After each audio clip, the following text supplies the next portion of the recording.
UP की सियासत दिल्ली तक का रास्ता तय करती है। यही वजह है कि यहाँ होने वाले चुनाव आपके भविष्य को दिखा देते हैं। ऐसे में यूपी में होने वाले विधानसभा चुनाव को लेकर पक्ष विपक्ष दोनों पार्टियां सारा एड़ी चोटी का जोर लगाने में लगी हुई हैं। बयानबाजी के बाद कौन सी पार्टी जनता की कितनी सगी है, इससे ज्यादा बहस कौन से धर्म की पक्की है, ये जंग छिड़ी है। यूपी में बीते समय से देखा जा रहा है कि सनातनियों के नाम पर एक लंबी बहस चल रही है, जहां बट्टुकों का अपमान करने का आरोप विपक्ष ने योगी सरकार पर लगाकर खुद को सनातन प्रेमी बताने का प्रयास किया है, तो वहीं बीजेपी की तरफ से इसे झूठ भ्रामक बताकर सपा को ही सनातन विरोधी बता दिया है। विकास के परे यूपी में चर्चा सनातन विरोधियों की है, लिहाजा अब ऐसे में सवाल है कि सनातन के नाम पर कौन सी पार्टी अपनी जीत का नैरेटिव सेट करने में लगी हुई है और एक बार फिर क्यों सनातन के नाम पर चर्चा तेज हो गई है। बता दें कि बीजेपी हमेशा से ही सनातन की पिच पर खेलती आई है। सनातन प्रेमी होने के न सिर्फ वो दावे करती है, बल्कि ताल ठोक कर कहती है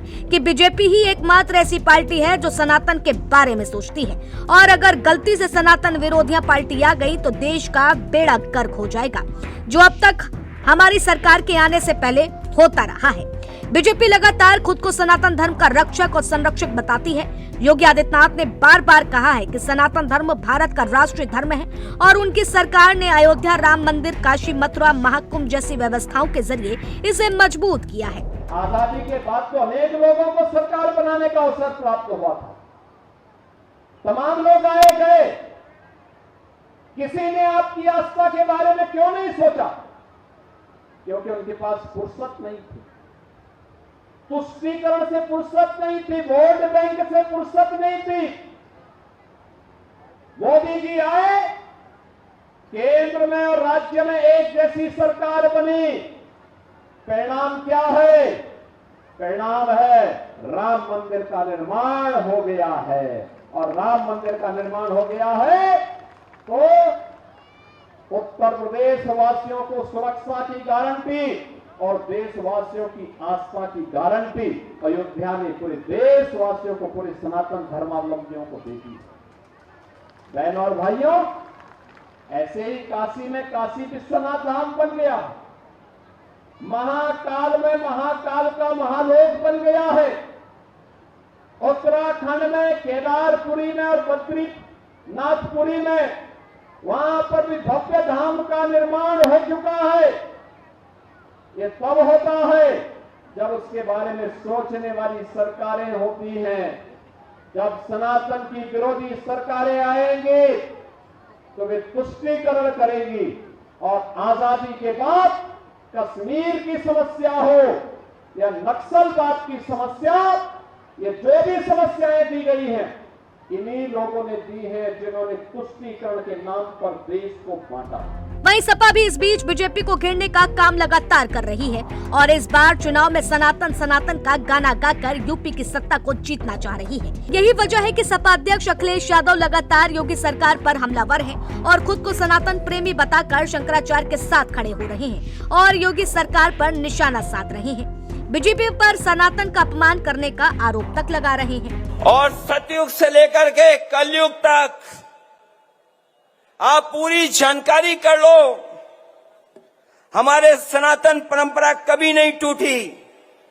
संत महात्मा साधु समाज मुहूर्त के हिसाब से शाही स्नान करते हैं, उसमें नक्षत्रों का हिसाब से सहयोग बनता है। जब नक्षत्रों का सहयोग बनता है तभी शाही स्नान होता है। शाही स्नान का मुहूर्त भी होता है। हमारे तमाम साथी जानते होंगे, हिंदू समाज में तारीख और मुहूर्त दोनों निकाले जाते हैं और उसी के हिसाब से हमारे शाही स्नान करते हैं। लेकिन पहली बार ऐसा हुआ होगा कि सनातन परंपरा को टूटने का काम अगर किसी ने किया है, तोड़ने का काम तो इस सरकार ने किया है। हादसे में छिपाए करके हादसे को छिपाया इन्होंने हमारे देव तुल्य, हमारे धरती के देव साधु संतों से छिपाने का काम किया और इन्होंने आदेश दिया खाड़े लोगों को कि शाही स्नान के लिए जाइए। ये जो लोग सच नहीं बोल पा रहे हैं वो कभी भी जनता के पक्ष में कोई फैसला नहीं लेंगे। लेकिन बीते कई मामले ऐसे हैं जहां सपा का जीत का नैरेटिव केवल इन बातों से सेट हो जाना मुश्किल लगता है, क्योंकि सपा पर तुष्टीकरण करने और मंदिरों पर बुलडोजर चलाने जैसे आरोप लगातार लगते आए हैं और लगते रहते हैं, लिहाजा वो इसे झेल भी रही है। ऐसे में ये बयानबाजी महज बीजेपी के नैरेटिव को काउंटर करने का ज्यादा लगता है। वहीं बीजेपी ने सनातन सेंटीमेंट को हथियार बनाया है, जैसे बटोंगे तो कटोंगे का नारा हो, हिंदू एकता पर फोकस हो। यही वजह है कि योगी को सनातन का फ्लैग बैरियर कहा जाता है और बीजेपी की जीत को अक्सर सनातन हिंदू एकता की जीत बताया जाता है। कुल मिलाकर यूपी की राजनीति में सनातन का मुद्दा अभी भी बीजेपी के पक्ष में मजबूत दिखता हुआ नजर आ रहा है, क्योंकि उनकी सरकार ने राम मंदिर से लेकर के कुंभ हिंदुत्व से जुड़े बड़े प्रोजेक्ट दिए हैं। 2027 विधानसभा चुनाव से पहले यह नैरेटिव और तेज हो सकता है। जनता के बीच बीजेपी का सनातन प्रोटेक्टर के रूप में देखा भी जाता है, जबकि विपक्ष इसे पलटने की लगातार कोशिश कर भी रहा है।